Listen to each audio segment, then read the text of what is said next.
வணக்கங்க. நான் பண்ருட்டிலேருந்து பாய் பேசுகிறேன்.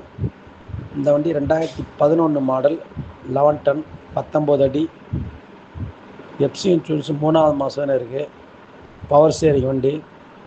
பண்ருட்டில் பார்க்கணும். 2 ஓனரு. விலை வந்து 5.5 சொல்கிறான். இதை கொஞ்சம் முன்ன பின்ன பண்ணிக்கலாம். டயர் மட்டும் கொஞ்சம் ஆவரேஜாக இருக்கும். மற்ற வண்டி சுத்தமாக இருக்கும். தேவையில்லைங்க, என்ன பர்சனல் கான்டாக்ட் பண்ணுங்கள். நான் விலை மற்ற விவரங்கள் சொல்கிறேன். வணக்கங்க. நான் பண்ருட்டிலேருந்து பாய் பேசுகிறேன். இந்த வண்டி 2011 மாடல் 11 டன் 19 அடி எஃப்சி இன்சூரன்ஸ் 3வது மாதம்னு இருக்குது. பவர் ஸ்டேரிங் வண்டி. பண்ருட்டில் பார்க்கணும். 2 ஓனரு. விலை வந்து 5.5 சொல்கிறான். இதை கொஞ்சம் முன்ன பின்ன பண்ணிக்கலாம். டயர் மட்டும் கொஞ்சம் ஆவரேஜாக இருக்கும். மற்ற வண்டி சுத்தமாக இருக்கும். தேவையில்லைங்க, என்ன பர்சனல் கான்டாக்ட் பண்ணுங்கள். நான் விலை மற்ற விவரங்கள் சொல்கிறேன்.